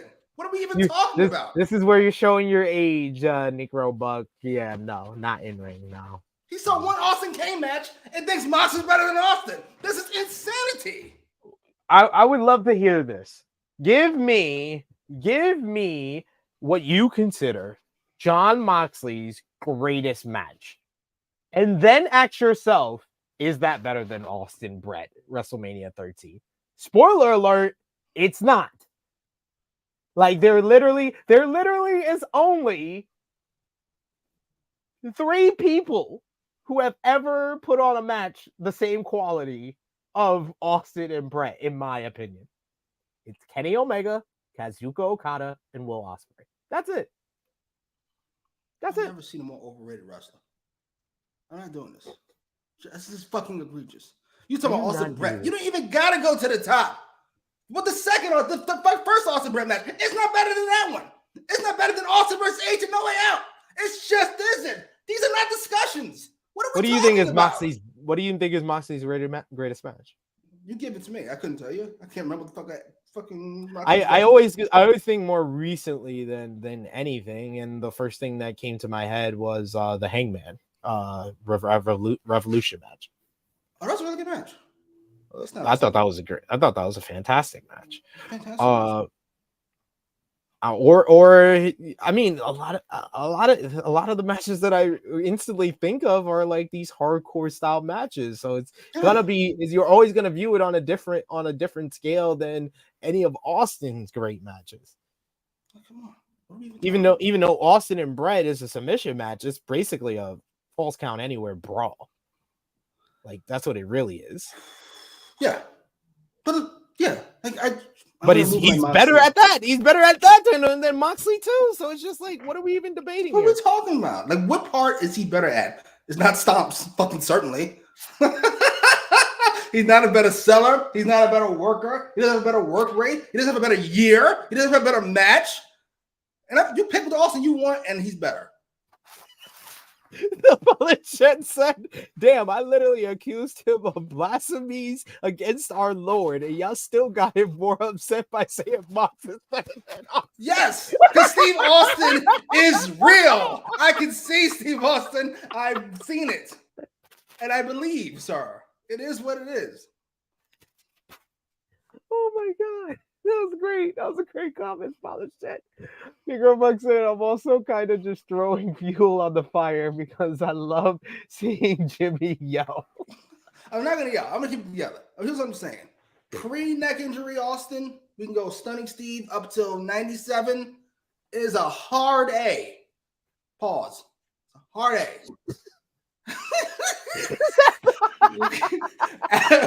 Post-neck injury. Pose. Through the return, I'll give you a B. And then 01, he might be the best ever. It's not even close. This is not a discussion. With 2 bad knees, a bad back, and an awful neck, he had the greatest year by anybody not named Ric Flair. What the fuck are we even talking about? A match. Benoit, Jericho, Van Dam and Angle. Like, what are we even talking about? This is a discussion. John Moxley about a year like this? Are you fucking serious? Yeah, I don't think Moxley's ever even Moxley's best years are 2020 and 2022, and they're not close to Austin's 2001, which is not even it's not even unanimously viewed as Austin's best year. But when you look at all the matches, all the classes he put on, his character work, like yeah. Come on, man. H and No Way Out. Rock, Angle. Jericho and Benoit. The Royal Rumble performance. The Royal Rumble. Talking about. What are we talking about? The Angle backstage segments. The Angle and Vince backstage segments. The comeback when he comes back in the truck and beats up the invasion, beats up the Alliance. Come on. It's not even close. Come on. Just angles, promos, matches, star power. Austin's the best ever. Oh, you guys dummies remember the beer bash and the Corvette. And the man was killing it in the ring with 2 terrible knees. He's walking around with Patrick Ewing's knees, and he's putting on classics with Benoit. He's got a bad neck, and this cocksucker's dumping on his fucking head. And you think John Mox is better than Steve Austin? You fucking serious? Oh, my God. Come on, man. Well, at this point before our main event, there was loud MJF chant in our section. Why? Because I realized that AEW put us in the same section as MJF's family, as Mama Friedman was basically leading on the crowd in chants where she had a sign saying, "My angel is back." Now that MJF is a baby face, she actually has a positive sign for her son Max. Hilarious. Great. I appreciate it. Love now, the little. If you want to have an MJF Austin discussion, we can have an MJF Austin discussion if you like in the ring. We can do that. In the ring, yeah. Especially after this. I love everything they did to make this feel like a big fight. Like Joe, once again, doing the walk backstage. That was great.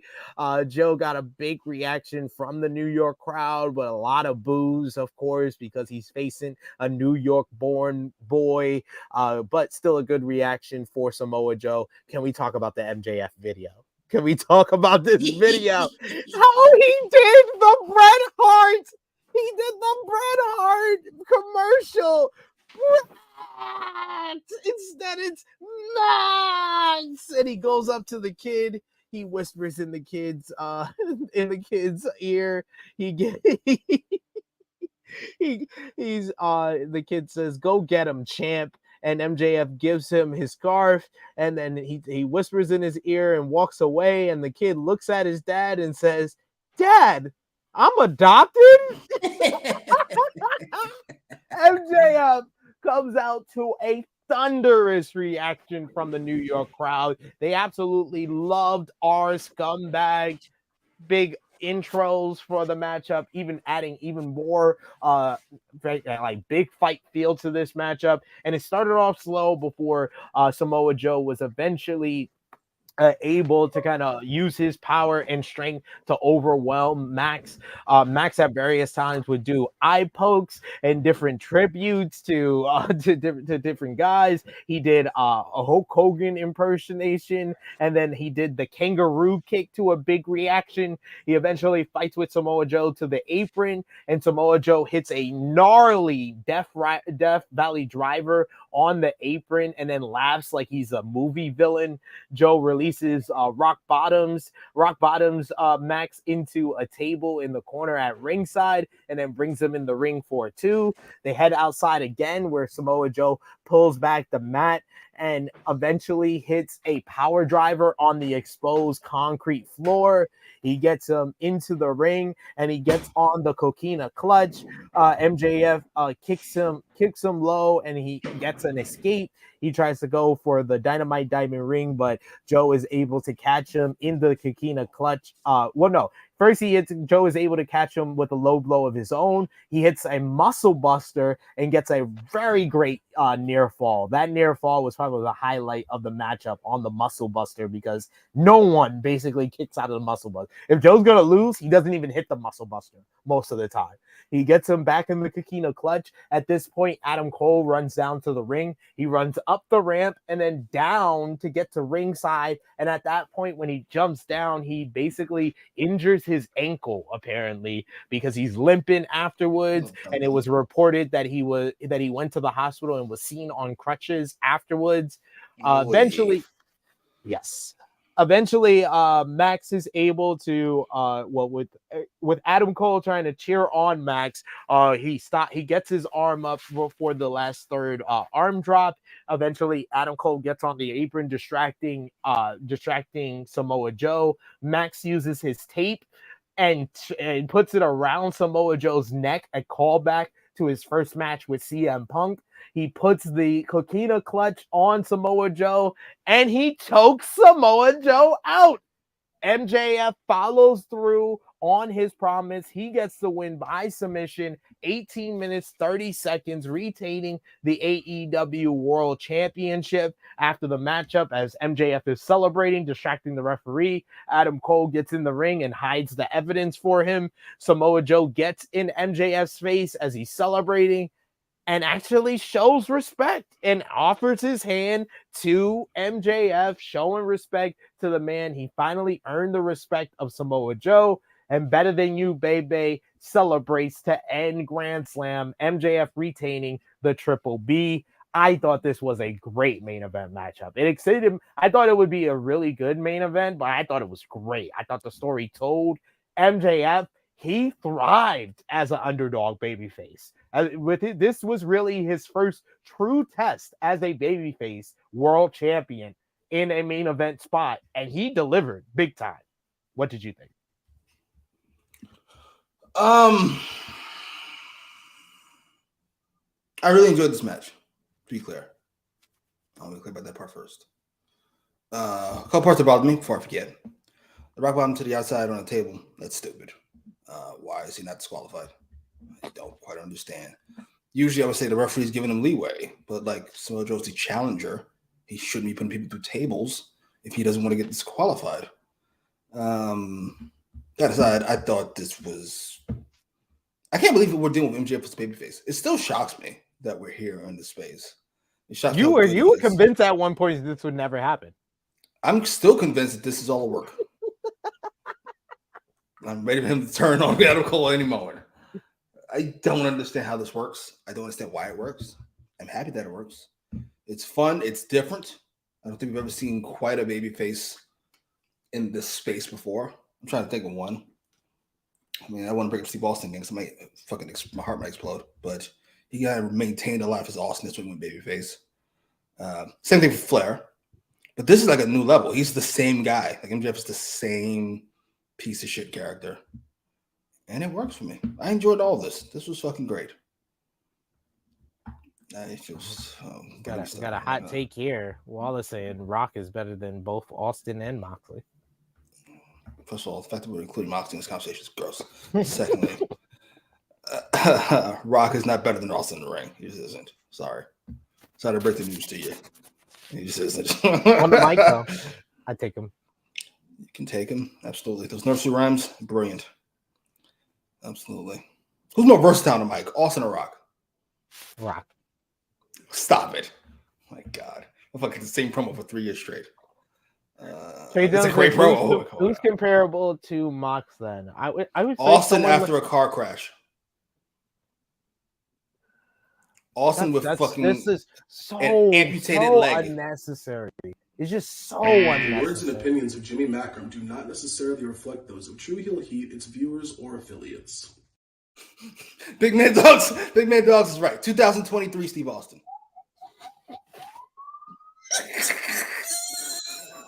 Oh my God, y'all are so horrible. We can have that discussion, absolutely. Y'all just horrible. Moxley better than 60-year-old Steve Austin. Maybe. You're just horrible people. Just horrible people. We got Annika says, am I the only one who thought MJF kicking out of a power driver to the outside and a muscle buster was a bit much? No. Not after John Cena kicked out of the power driver to the floor at SummerSlam 2010. I've never had a problem with anyone else doing it after that. Fair enough. Yeah. Not mad. Yeah, and especially Joe took a lot of time. Joe laughed maniacally, then eventually dragged Max into the ring, and then eventually pinned him. It's not like it was a false count anywhere match, and he kicked out on the floor. You're acting like he got power driver and then immediately pinned him. No, that's not what happened. Actually, not. That laugh was so great. He felt so evil. It's a great laugh. It is. It is very much. I love it.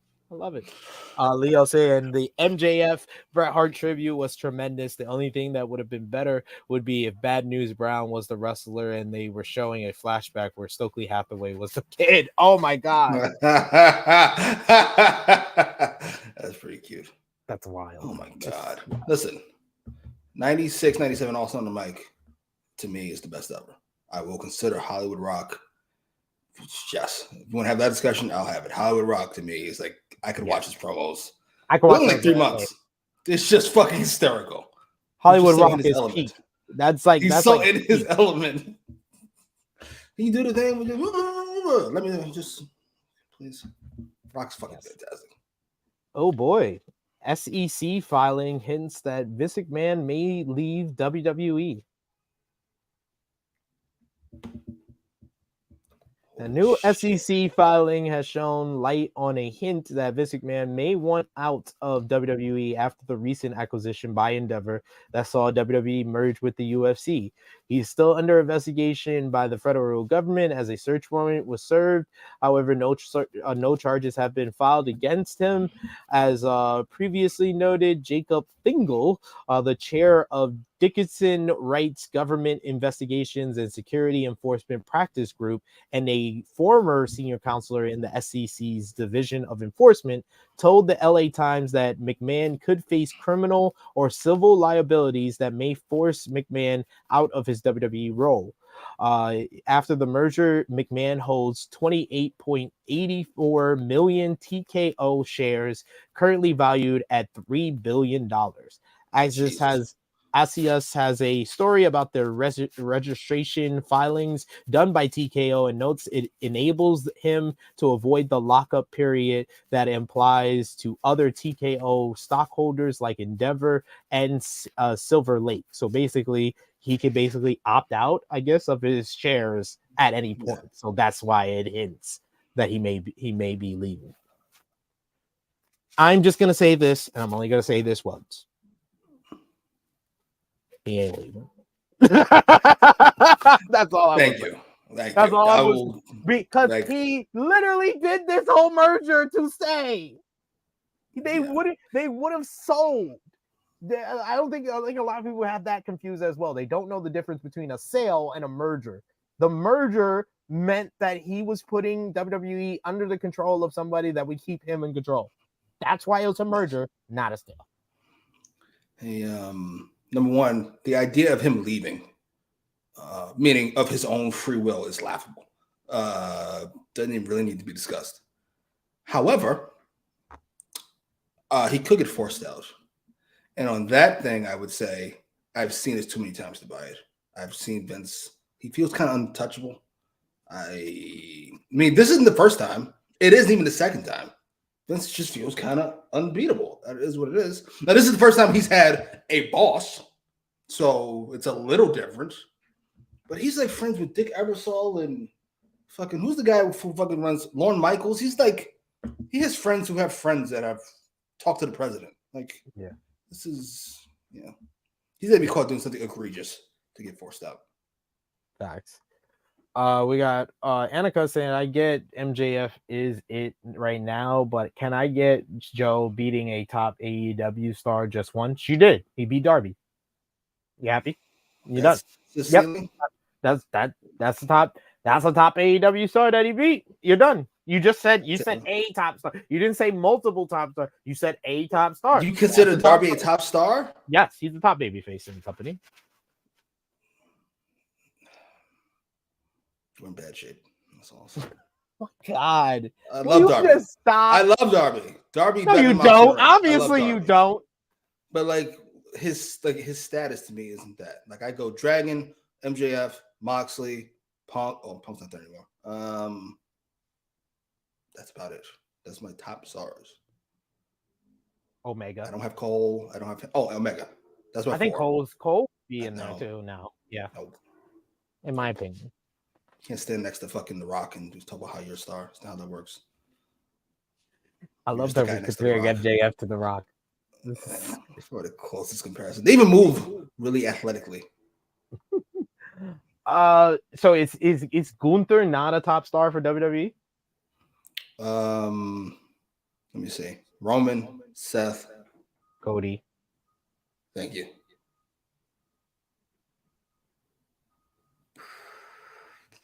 Becky, Rhea. Oh, if we count women. If we count women, he's definitely not.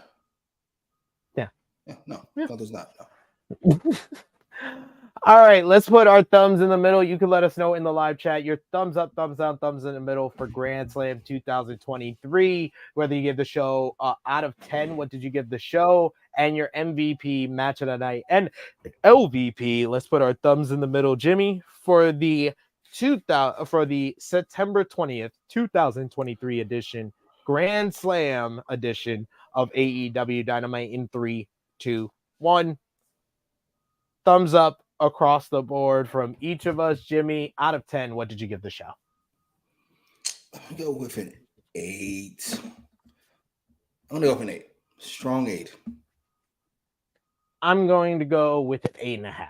8.5 out of 10. I think that the pacing of this show was probably the best of the year, where it was very much focused on the 5 matches, building to that throughout the show. They didn't even take the time to kind of like build to Wrestle Dream, which they had done on the last 2 episodes of Dynamite and Collision, respectively. I think they've done a great job. They did a great job heading into this show of building to this show and Wrestle Dream at the same time. But they decided when they came to this show, they would just focus on this show, which will be good or bad depending on who you are. And I was there live, so I enjoyed it. So 8.5 out of 10, especially the bookmarking of the opener and the main event was a great way to bookend the show.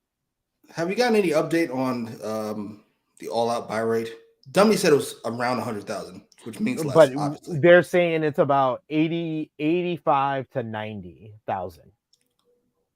Can we put this nigga in the Vince McMahon category yet? The motherfucker just says shit. Whatever makes him sound good in the moment, he just says fuck it. It's just what?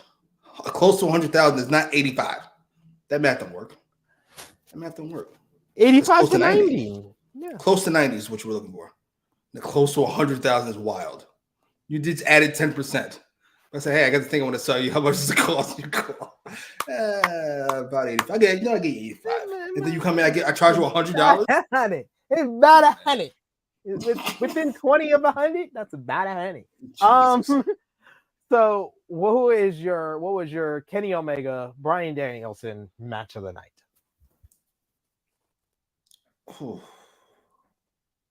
I'm gonna go with the opener. Like, I really enjoyed the opener. I agree with you. I'm gonna say Kingston and Claudio was the match of the night. MVP for the show, Jimmy. Who did I enjoy the most on the show? I can't believe I'm gonna give it to somebody who didn't wrestle. I think it's Roderick Strong for me. I'm so tickled by his character. Open your eyes. That's fucking hysterical. Yeah. I'm actually gonna go with co-MVP for Don Callis and Sammy Guevara. I thought that angle, like, that was the match I was least interested in. And if you heard the crowd, they were least interested into that matchup as well. But they were definitely interested into the post match. So job well done.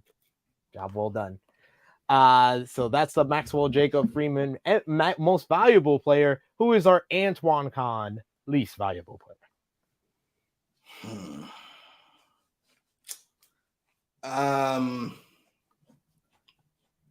You know what? Fuck it. I'm going with John Moxley. Got yourself. You know what? Actually, I'm going with Adam Cole. Good job, stupid. Ran down and made how you injured yourself on a run-in? It's definitely Adam Cole. My dude, how'd you injure yourself on your day off? And maybe fuck yourself out of the best thing you've had in forever. Oh, you poor bastard. Trying to rush. Messed up a massive dream. Big man. Big Man Douglas, I give this show 8.5 out of 10, close to 10 out of 10, according to Tony. Absolutely. Yep. Seems about right. Close enough. We got Ace who says MVP Sammy Guevara and Eddie Kingston. We got Frantic World who says MVP Tony Storm, Sammy, and Eddie Kingston. Jeez, a lot of Sammy. Yeah. Trey says MVP is Eddie and only Eddie. Trey says LVP is Tony Khan for making me cheer for Jericho. Ace says LVP is Adam Cole. The Polished Gent says 7 out of 10. MVP is Kingston for winning in New York. I would love if he picked up a bunch of independent gold. He's got the vibes that scream King of the Underground. This is true. And Too Salted Care says, how you get beat up by some stairs? No, lack of stairs because you had to jump. How you get injured jumping off the last bit of stairs? Like you had 3 stairs left and you decided to jump. That's how you know you're getting old, boy. You heard yourself jumping down some stairs. Poor bastard. Not even stairs, a ramp. Absolutely. Jimmy, thank you as always for joining me here and breaking down AEW Dynamite. Please let the people know where they can follow you on social media and what you got going on in the channel, sir. Twitter at Jimmy Macram, where I apparently have to educate the world, Annika, and people under the age of fucking 30, apparently, how good Stone Cold Steve Austin is. You'd think it'd be self-explanatory, but apparently it fucking isn't. So apparently I've got to do that now. I used to use Twitter for like looking at videos of people fighting, but instead now I've got to fucking educate the world on Steve Austin and how good he is at fake fighting. It's fucking egregious. We thank you for your efforts there. I know I didn't figure you were older than 30, Annika. That's why I said Annika and people under 30. I talk for a living, ma'am. Follow me on the Twitter machine at True Hill SP3. Follow the gang, Facebook, Twitter, and Instagram at True Hill Heat. Also on TikTok. Patreon.com/True Hill Heat, $3 a month, the prediction championship. We started our predictions for the final week of season 5. Who can take me down? I'm currently in 3rd place. So Nick Jackson is currently in 1st place. He could potentially win his 2nd championship, or will Romeo pull out the win? He's in 2nd place right now. And check out all the great content we got on the channel right now, like Collision Discourse reviewing AEW Collision from last Saturday with myself and the True Draw Josh. And check out the new content we got on the channel, like our Rated Raw review. Yes, we are reviewing Monday Night Raw every Tuesday now. This week, me and Rob Wilkins reviewed this week's Monday Night Raw, and I enjoyed it because of the thing Jimmy taught me, is that wrestling should have a show-long narrative. And I enjoyed the show because it had that with the Judgment Day and Jey Uso. And Jimmy, we got to let them know when we got a new show coming out very, very soon here on the channel. Probably next week it's going to be dropping In the Stars. Stupid Little Stars, as you like to call it, as we will be looking at Dave Meltzer's Wrestling Observer newsletter star ratings, comparing them to CageMatch.com, and then comparing them to our own star ratings. I had a lot of fun doing this with you, so I'm excited for them to see it. I have a lot of fun looking at this picture. You see Rhea in that picture? That is a perfect Rhea picture. Yes, the show was very much fun. Trey, don't do this to me. Don't do this to me. Triple H, come on now. We're talking about post-quad. We can have a discussion. I have a discussion about Moxley post-quad Triple H. This man who didn't understand he was... Triple H had 2 years where he was at an A+ level. 99 through 2001. Yeah. After that, he was. No, I'm not mad at that. Moxley. He's on that same level to me. He's a B+ guy. He's a B+. Most of his career, he's been B+. Yeah. No, even before 99, 97, 98, Triple H, that's a B+. Then he, in the end of like the summer of 99 to the end of 99 to the beginning of 2001, he got to A+ level. And then post-quad, he was like B+. Fat Triple H is like B-. I was going to say, he's got fat Triple H days. He got back in shape like I think 07, 08. I forget what year that was. He looked great. 08. Whenever he was on SmackDown. 08 against the Jeff Hardy feud. Yeah. I said this is as close as we can get to prime Triple H ever again. Yeah, that was like high B+. Sometimes even A- against Jeff. Yeah. Yeah. Mox is in that. I'm not going to go B+, but he's in that group. He's a B guy. That B guy. You needn't have a great match. You bring out Omega. Player. We got Frantic World who says Austin is the GOAT. Mox is the best. At what? At what though? Please explain to me what he's the best at. I'm asking a simple question. Big Man Dog says, I'm very excited for this star show. We're excited for you to see it. And before Jimmy makes me give him another disclaimer, that is all for us here.